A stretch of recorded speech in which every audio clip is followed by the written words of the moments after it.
Eris Astrology comes alive once a year when the goddess of discord goes into retrograde. This is the time when we end up deciding, do we want to fit in or do we be loyal to ourselves and authentic? Today, Liz and I are going to be exploring essential oils and aromatherapy blends to help you work with the dwarf planet Eris. How are you today, Liz?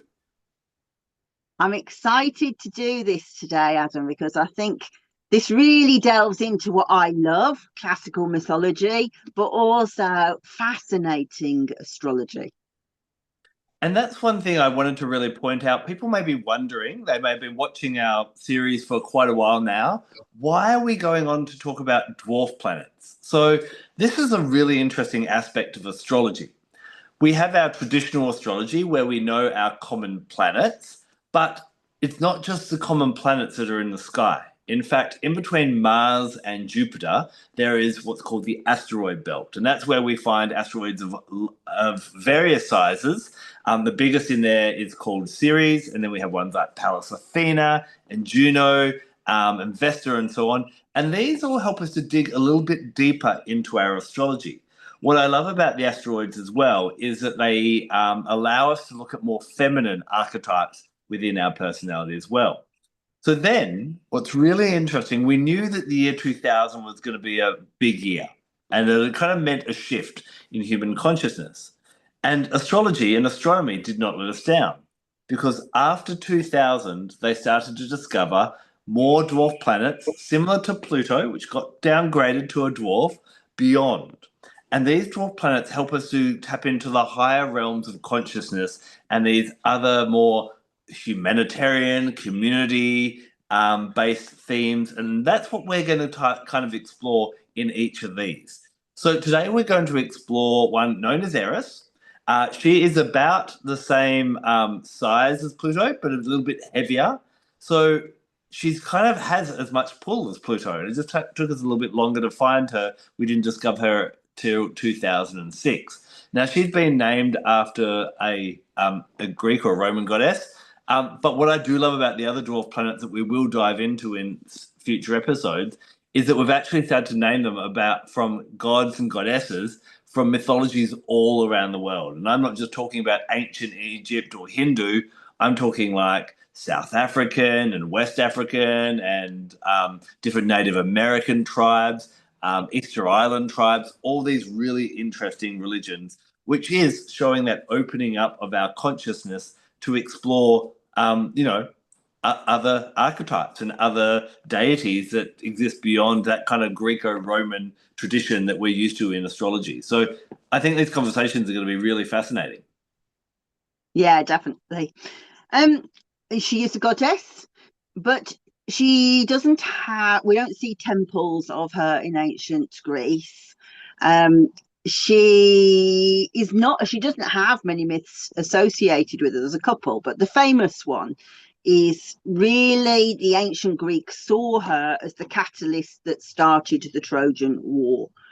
So the marriage of Peleus and Thetis, who will go on to be Achilles' parents, was taking place, and all the preparations were put in place. You can imagine people doing the seating plan, and you know how it is, like some, oh, we can't put them together because they're going to argue and what have you. And it was decided that while they were going to invite all the gods and goddesses from Olympia, they didn't want chaos there. And Eris is a Greek goddess. Her Roman name is Discordia, and she is chaos, strife, and discourse. So yeah, of course, we don't want her at a wedding, but she is somewhat annoyed about it. But one thing that we discover about Eris is that she is subtle. So rather than going in all guns blazing and shouting the odds, she thinks, well, what is the most effective way that I can cause trouble? And she says, I'm going to set up a contest. And what she does is she waits till the marriage party, and then she gets a golden apple and she just inscribes it to the fairest, and she throws it in amongst the goddesses. And there is Athena, Aphrodite, and tell me who else, because she's gone right out of my head for a minute. Is it Hera or is it someone And else? Hera, yeah, Hera, yeah, and Hera promises. The goddesses make promises, and I'll tell you about those in a minute. But so, who is the fairest? Well, the goddesses say, "Well, it must be me. It must be me. It must be me. I am. It must be designed for me." And they say, Zeus, who do you think it's for? And Zeus goes, you are kidding. I'm not getting involved in that. That just looks like trouble to me. Why don't we ask the Prince of Sparta, the Prince of Troy? He's come all the way to Sparta to the wedding. Let's ask young Paris. And Athena says, well, if you pick me, I'll give you all the wisdom you need and the strategies to win all the wars. I mean, it's good. It's a good promise. And Juno, Hera, says, well, I'll give you exceptionally good judgment. And he's like, sounds good. I'm not feeling it. And Aphrodite says, how about the hand of the most beautiful woman in the world? And he's like, Helen. Helen is the most beautiful woman in the world, Helen of Troy. And she's all right. Yeah, if you want Helen. Well, the problem is Helen is already married to Menelaus. But Paris says, well, no, rightfully she's mine. And Aphrodite says, well, yeah, I did promise her. So he steals her away. And of course, Menelaus is furious about the whole thing. And he decides that he will call upon the Achaeans and the Danaans, which are what the ancient Greeks were called. And he cites an oath, the oath of the suitors, which when Helen was put out for bids in the beginning, everybody had made a pledge that they would always fight for her honour. And he said, you promised that you would do that, you would fight. And so he calls the chieftains.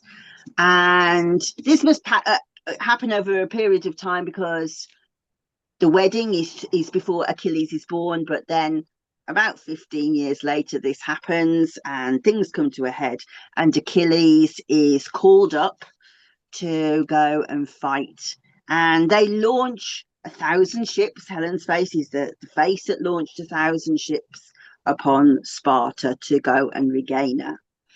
So this is Eris, this tiny action with the apple, a tiny trigger action, causes absolute chaos.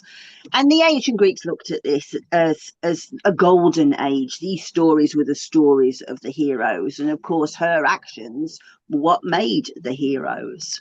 So that's really fascinating. What's also interesting is Hesiod also talks about Eris.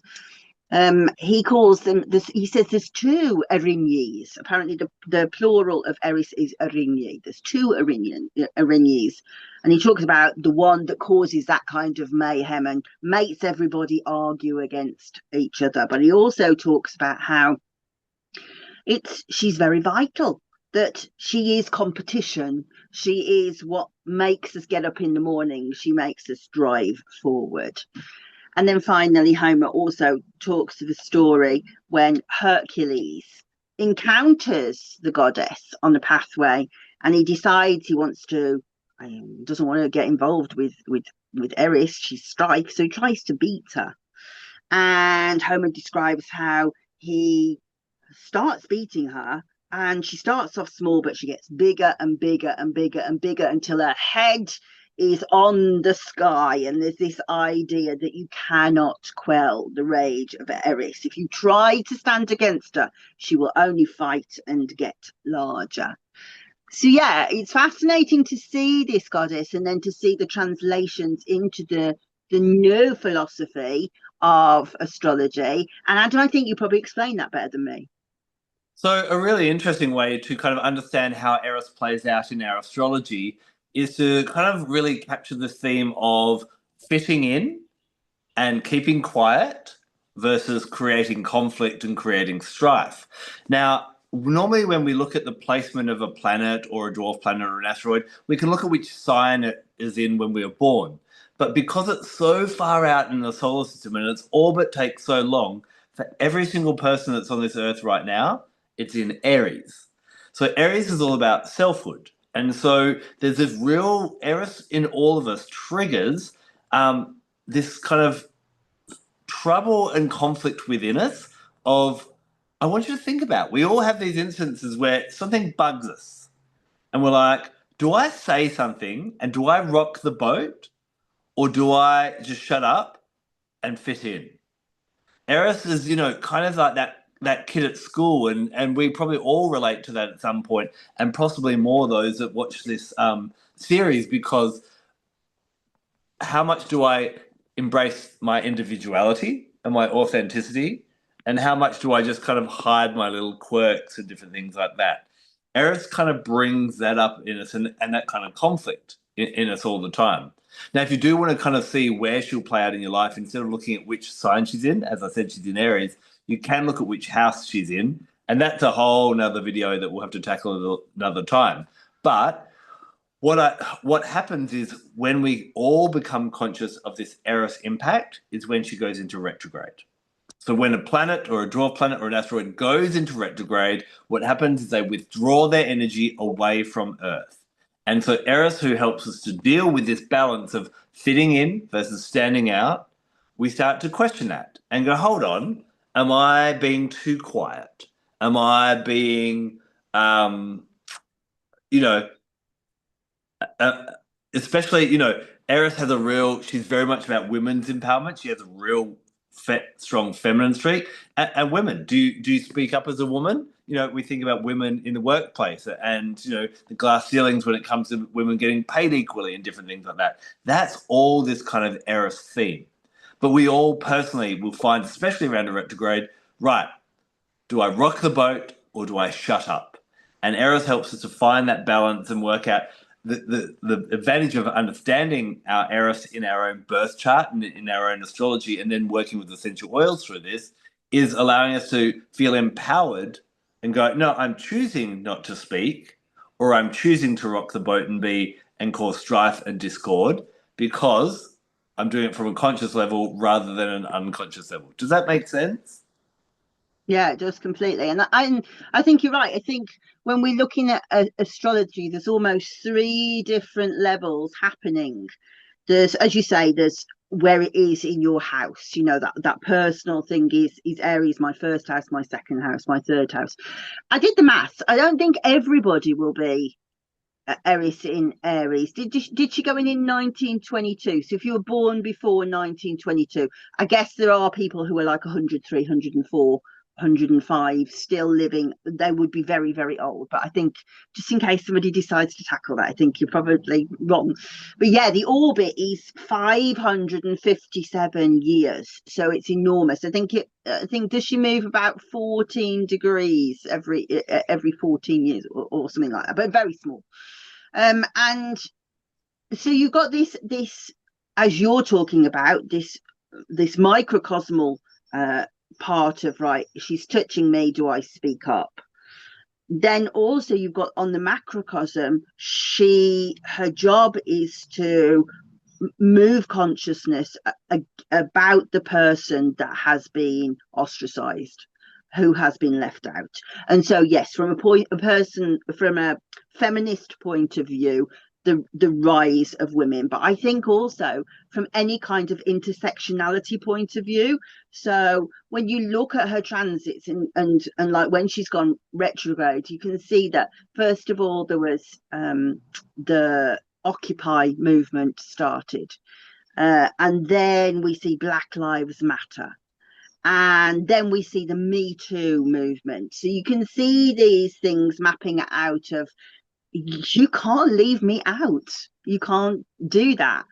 And so I think it's fascinating because when she goes retrograde, not only does she talk to you about, well, am I speaking up about the way that I'm being treated, but also she questions society. What part did you play in oppressing others? And she is in retrograde now as we speak. I think that's right. As we're recording, I think she went in July, will stay there till January. And what was strange was when I was doing the reading up, I was like, this is so strange because I've really been feeling this sort of weight of being a middle class white English woman who has been part of that bloodline that has oppressed so many people, this like inherent guilt. And her job is to bring that up and to say, well, you can see your part in these things, so what are you doing to strike out against that? So I think it's a really fascinating time. Now, one really easy way to get an understanding of this kind of Eris theme is if you watch the movie Maleficent. Now, basically, Maleficent, same kind of scenario. She is, she's known as being this evil witch.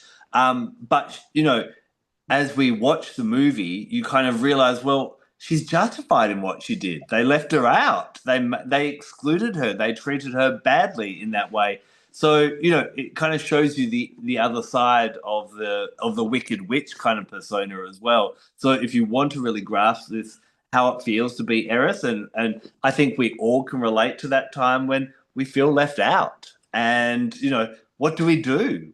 Do we just pack our bags and go home, or do we cause trouble? And when do we speak up? When do we not? In that type of way.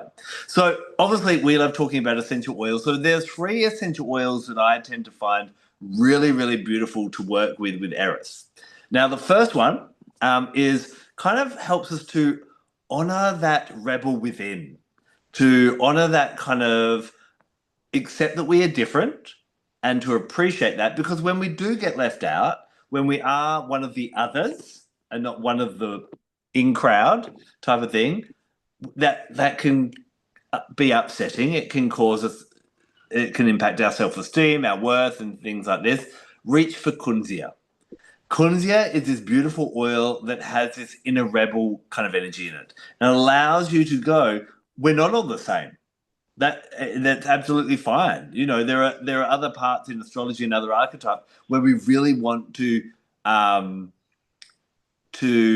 celebrate being different. And Kunzir allows you to feel really comfortable in going, okay, well, I don't have to fit in. Sometimes I'm going to be different to other people. I had the privilege of seeing Mel Robbins talk recently, and it just popped into my head. Mel Robbins has this great idea of let them. Whatever they're doing, whether they're going out without you or whether they're talking about you or whatever, you can get caught up in that, or you can just let them. And you get on with your path. And Kunzia is an amazing let them oil going, I'm going to do what I want to do and I'm going to walk my path because I'm here to fulfill a certain purpose, which may not be in alignment with other people's as well. So by diffusing this, it's also a really great one for aches and pains. It's really gentle on the skin, especially if you're constantly needing to put essential oils on. Really beautiful to work with. Just to take away that pressure and that tension of feeling excluded and to actually embrace it. It would also work with other archetypes that have been excluded, things like archetypes like Lilith as well. Kunzia works really well with her, but I love it for the Eris in that way. Does that make sense, Liz? Yeah, it does completely. So just quickly talk about the safety of Kunzia. It's a very easy oil to use.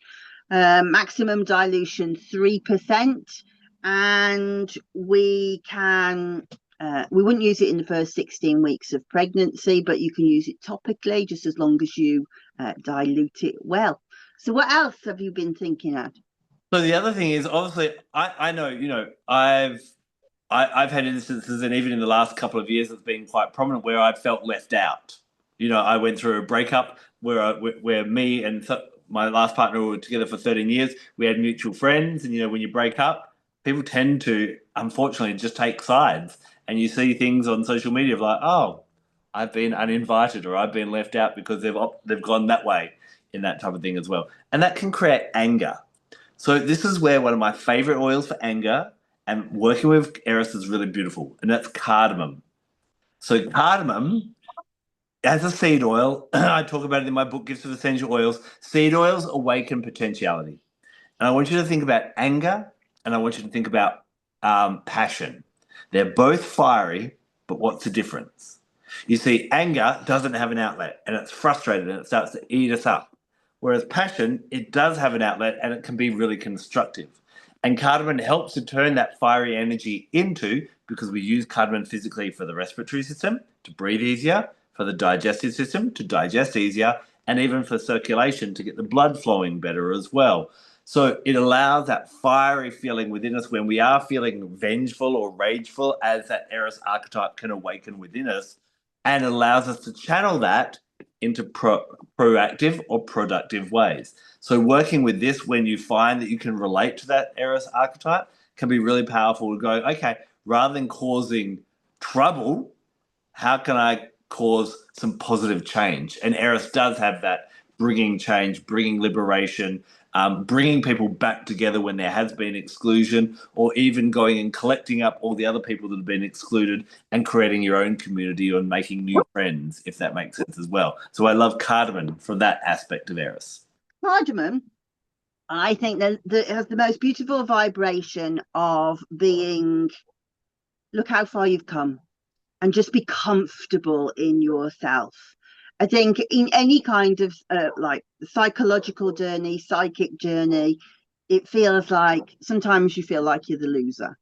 And cardamon's really good for any kind of situation like that. So I think it's a great choice. Again, I will say you must dilute it, but 3%, and again, safe really, unless you are in the first 16 weeks of pregnancy. Amazing. Now, the third oil that I love, so I'm going to give you three for this dwarf planet, oregano or oregano. This is an amazing oil. It's really great. You know, in the body, what does it do? It gets rid of things that don't serve us. It's powerfully antiviral, antibacterial, antimicrobial. I say it's just anti-blooming everything kind of thing. And so oregano has been used magically in the past to break apart regimes, to break apart cliques or groups that don't serve us. So this is on those times when we're like, okay, I've been left out. I'm going to say something about it. I'm going to do something about it. I'm going to stand up for myself and maybe other people who are being oppressed or left out as well. Oregano is a really empowering one. Obviously, it's a really unique smell, and we've got some great blends that we're going to share with you in a minute that Liz has created. Oregano could be blended or used by itself.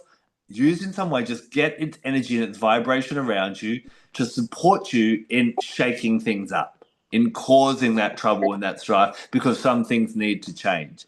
And Eris is very much about, you know, not just always accepting things and laying down and taking it in that way. So oregano is my third pick for working with this Eris energy. And when we're being excluded and when we need to do something about it. Yeah, I think it's a great oil to experiment with. It is a very strong oil, so we would want a maximum dilution of 1.1%, according to Tisserand and Young 2014, which is basically, if you're lazy like me and don't like doing maths, you can do a teaspoon of carrier oil and then just one drop of oregano, which is 1%, and so you'd be under. So that would be fine. Had you thought about how you might use it? Would you use it topically, or would you use it as an inhalation? I'm interested to know. With oregano? Yeah.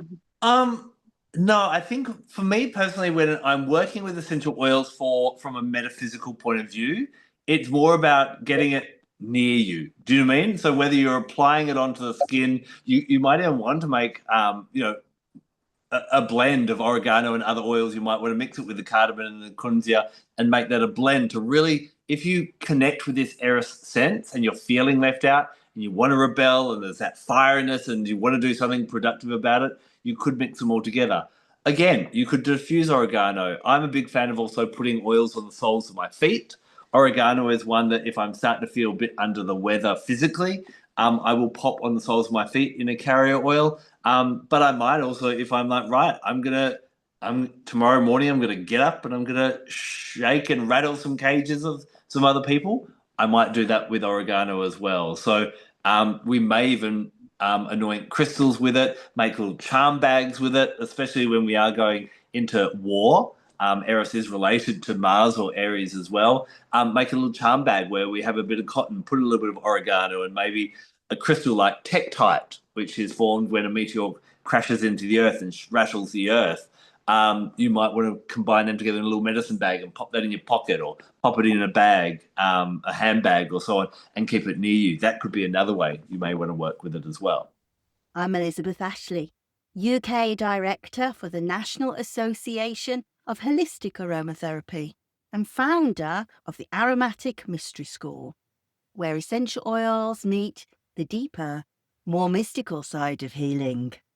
Here you'll explore the spiritual, emotional and energetic dimensions of plants and learn how to weave them into your own rituals and well-being practices. If you're ready to work in a way that nourishes both your soul and your senses, join us at the Aromatic Mystery School. The link's right below. So I'll go on and talk a little bit about my oils in a moment, but I just want to ask people, if you're enjoying this content, to click the like button and please consider subscribing. But also, as we go, we're going to start showing some blends on the screen, and I would love you to write in the comment, we really like the way you did it, or we didn't like this, we could see this, we couldn't see that, so that we get really constructive feedback for today. That would be great. So I tackled this in a different way, really. I was fascinated to think, right, okay, if I am feeling this notion of, well, what part did you play in the oppression? And I feel like, as a priestess, as giving service, what oils can we use to give us guts to give voice to these things? Because I think two kind of phrases came to mind for me. The first was one by a 19th century statesman called Edmund Burke, and he said, all the evil needs to prevail is for good men to do nothing. And I thought that's a really Eris statement. And then I guess the other one, sort of in modern parlance, would be, if you're not part of the solution, you're part of the problem. So to give voice to those in terms of essential oils, I was like, well, where am I going to get the fire for the tinderbox? Because I'm gutsy, but not, I always want to speak. And sometimes, though, my mouth runs away with me. And in fact, it's a family saying in our house, there's nothing wrong with Elizabeth except a gob. You know, I just sometimes can't shut up. So I thought, right, okay, let's construct this in a way that, first of all, gives us fire, gives us voice, but also says, just stop, think this out before you do. So the first, in fact, two of these oils that I've chosen, you'd say, if you asked me, I'd say I'll use them for nothing. But then I was like, no, these are the oils. So the first one is cassia. So I am afraid of cassia. It's such a fierce oil. You definitely would never want to put it on your skin. Maximum dilution is 0.05%, and I shall put it on the screen for you in a moment. So this is an oil that we are going to inhale in the smallest amount. But this is fire in your belly. This is guts when you want to speak up. Sage, common sage, Salvia vulgaris. That would be my choice for, but just think, don't self-sabotage. Remember that the Latin name of the sages is Salvia. It means the savior. So it has that warrior thing of, I am going to step forward, I'm going to save people. But sage also says, but don't be a martyr. So really, I love the vibration of sage. It's like a lighthouse. First of all, I was thinking like an owl that can look round 360 degrees, but the viewpoint, I don't know how far an owl can look. That's a very Athena kind of thing to say, but a lighthouse casts light on all the peripheral things that you should be considering. And it says, fire, we will purify. You know, this is a purifying vibration, clears the mind, clears the thoughts, gets rid of negative thoughts, but also says, let's just be sensible for a minute. So those two are really, really good. Again, it's a fearsome oil. I would never use it topically myself on females, I have to say, because it can cause heavy bleeding in some women. Great for men, great for the muscles. I can imagine it would have been fantastic for if you were going to the Trojan War. You know, this would be like fearsome, like the Myrmidons under Achilles. Vital, strong cut. I'm off to Brad Pitt. Stop. But that very strong energy, but in women it's too strong, and we would use maximum dilution of 0.4% topically. So again, I would say we're only going to use this blend as an inhalation. And then the other oil is not such a scary oil. I would put them with lemon, because lemon has the tongue of the muses. It is persuasive, it's erudite, it's concise. It finds the words to be able to state your case without being offensive. And given that you have two extremely strongly offensive, fierce oils, I would say that lemon is like Scheherazade. She could find 1,001 ways to keep herself alive through the Arabian Nights, all of them storytelling, all of them persuasive.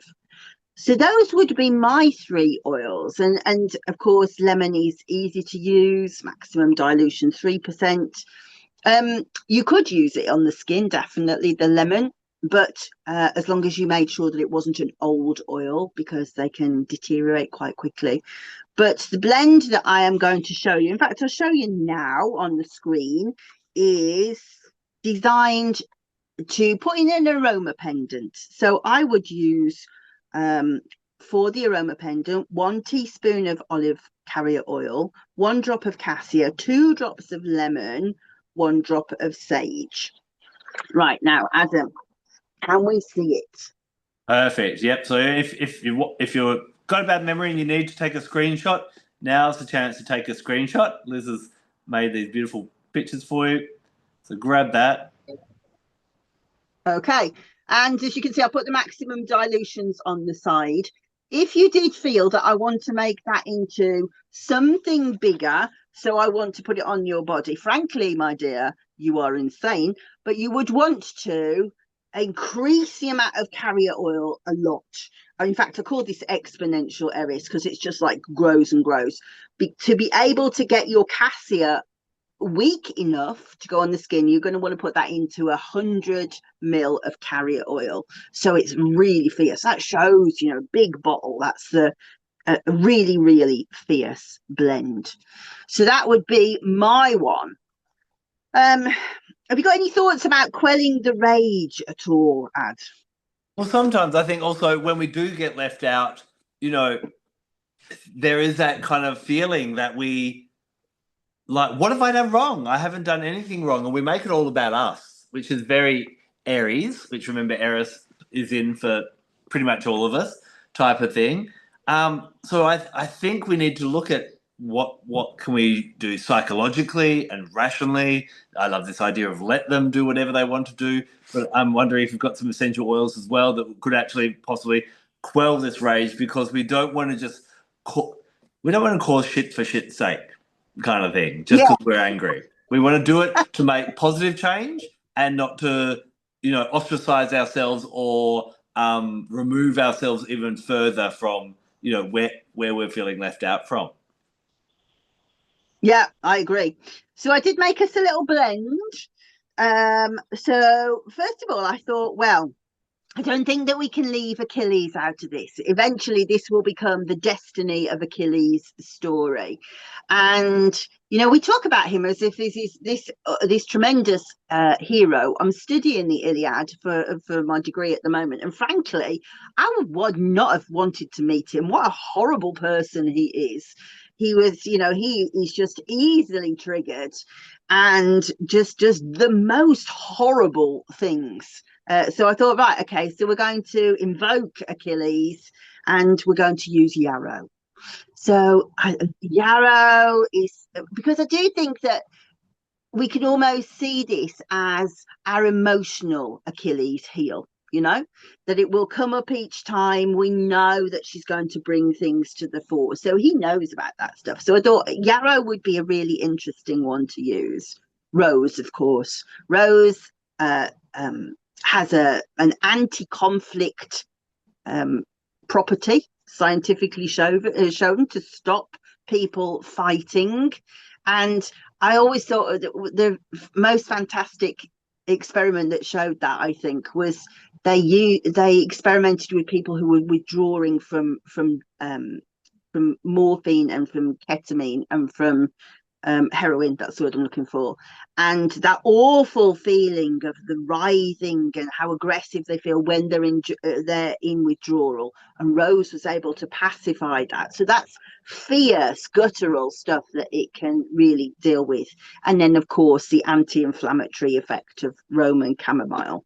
So I blended these together. So if anybody feels like, yeah, I think I need to get calm and shut Eris down, this would be my blend. 3 drops of Roman chamomile, 2 drops of rose otto essential oil. Just smells nicer than the absolute, but you could use the absolute.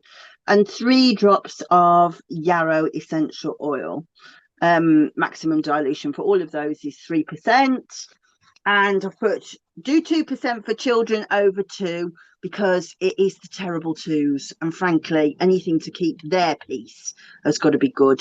But we're not going to use this in the first 37 weeks of pregnancy. We could use it just on the pulse points or on the back of the neck. And we would put those into 10 ml of grapeseed carrier oil.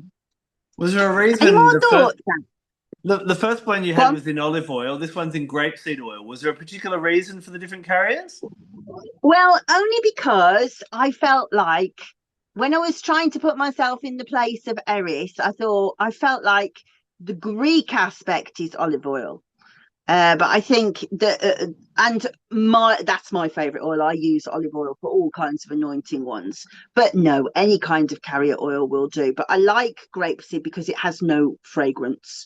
Whereas olive oil can be quite fragranced, and that green fragrance can overcome some fragrances. But no, personal choice. As I was listening to you list those oils, I love yarrow. Yarrow for me also, I know it's definitely associated, it's in the Latin name, with Achilles, but also has a really strong kind of energy around Archangel Michael. Now, Archangel Michael is a warrior angel, but we never think of Archangel Michael of being violent or aggressive or angry or that type of thing. He goes into battle for the higher good.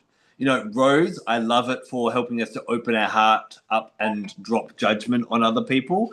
And Roman chamomile is just beautiful because it is so gentle as well. So I think it's a really nice blend for quelling and directing that rage into more productive manners. I love it. Beautiful blend. Yeah.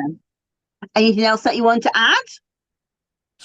No, I think that's, I think people may, if people are still wondering, why do I need to connect with that Eris energy and these Eris essential oils? We're all going to find times, especially when Eris goes into retrograde and out of retrograde, where we're like, do I speak up? Do I shut up? Do I fit in or do I not? And Eris helps us to find where we're comfortable in those kind of different quadrants of our lives, and whether we do or we don't, and to take that rather than I'm being left out because I'm weaker or not worth it, rather than, we talk about FOMO, fear of missing out. Eris would be one who loves a bit of JOMO, the joy of missing out. I'm glad I didn't get invited to that in that type of way. I think she really helps us to also stand up for, she's such a women's empowerment archetype as well, so resonating with her as well. And this is why I love these mythologies that have all these different goddesses. Instead of just one deity, which is all being and all perfect, there's going to be times when you need to call on that Eris and find your inner Eris in your astrology, but also just as someone you can relate to. And other times you may need to summon your own inner Aphrodite or your own inner Apollo or inner Pan or whoever it may be, and draw on that archetype. And hopefully what our discussion has done today is given you some ideas of when you would call on Eris. You may have resonated with some of the things we said, something may be happening in your life right now. And these are the essential oils that we've discussed that would really help you to harmonize and work with this energy for your own self-knowledge and then for your own self-benefit as well. Would you agree? I would, but I also think that when we're talking about these archetypes, I think you're describing them from a magical point of view, that we can make the choice to invoke her, but she's always there working behind the scenes anyway. You know, our consciousness is at the behest of her movements through the sky. So it's almost like these can be used as explanations for the ways that you are feeling at the moment. I particularly find it extremely difficult at the moment watching all of the people, like the protests and the wars and the ICE stuff. You know, all of these things that are designed at oppressing people, these can be quite good oils to use to say, right, okay, well, I just want to examine my feelings about this, because it's very easy to say, I disagree.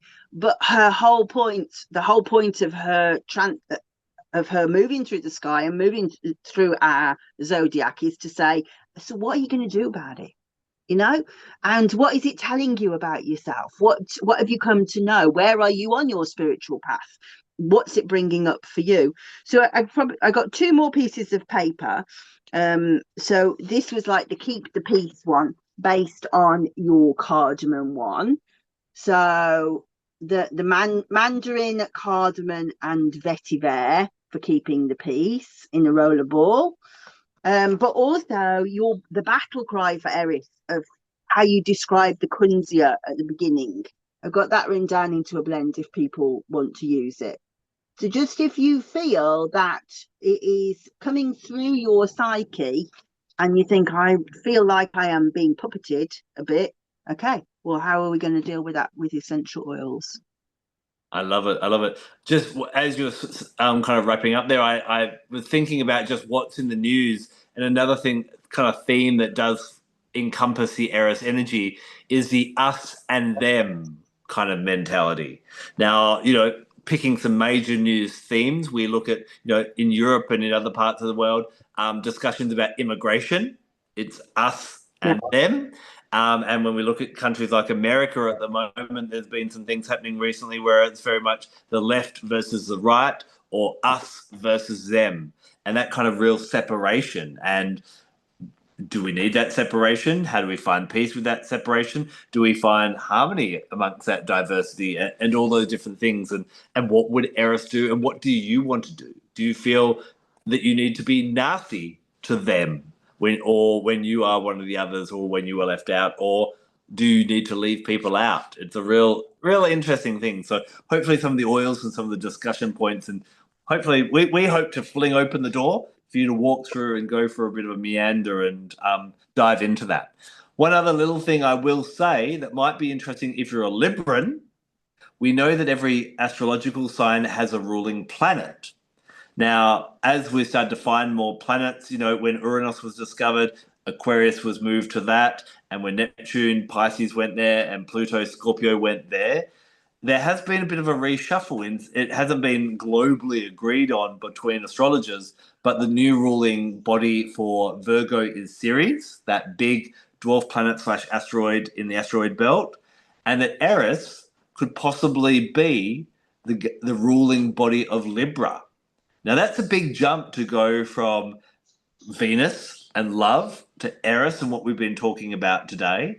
But when you think about Libra, Libra is very much, as a typical zodiac sign, concerned about everyone else and making sure everyone's happy at the detriment to themselves. So if that helps you to kind of relate a bit more to the Eris, if you've got Libra, if you're a Libra sun sign, or you've got a little Libra energy in your birth chart, you may want to dive down this Eris rulership a little bit more and see, okay, maybe I do need to get to know Eris a little bit more as well. So that was an interesting point brought up by an amazing astrologer. She's got a website called More Plutos. Her name's Sue Kleins, and she's got a great course coming up soon. If you're interested in that, I'll pop a link down below. But yeah, really interesting looking at, okay, this Libra energy in relation to Eris as well. Yeah, great. And hopefully we've provoked some conversations about otherness and some meditations for people to do about how do I feel about the treatment of otherness and how have I been at the behest of otherness. So yeah. So this is obviously the first in our series of dwarf planets. How many dwarf planets are there out there? Well, astrologers and astronomers are kind of arguing on what the cutoff is, but there's at least 30 different bodies floating out there that are of significance out beyond Pluto. Are we going to tackle them all? We're not sure yet. It's based on your feedback. Did you find this unique episode really interesting? Or did you find that we just weren't talking about oils as much as you love them? So please make sure you leave a comment and share it with anyone else who loves their astrology. Maybe share it with a Libran friend, and get them to comment on it as well. And we can start to build this knowledge and help us to find new levels of consciousness and new aspects within ourselves as well. Thank you very much for joining us as we dive into Eris Astrology and awakening that aspect of, do I fit in and shut up, or do I speak up and become one of the others? We'll see you very, very soon. Until then, take care and blessed be. Bye-bye. Whoa. One more thing before you go. Hopefully, you got a little bit more excited about essential oils in this episode, and you may be running off to go buy some more. Now, before you do that, I want to talk to you about quality of essential oils. Did you know that around the world there is no regulation or governance about the labeling of essential oils? Anyone can call an essential oil pure, natural, organic, and it doesn't have to be. In fact, 75% of what's sold as lavender around the world is not even from the lavender plant. This can be ineffective in an oil, but it can also mean that the oil can be harmful for you. Not only physically, but metaphysically, it's not going to work well either. So I went on a journey to find the best essential oils that I can trust, and I found doTERRA to be absolutely amazing.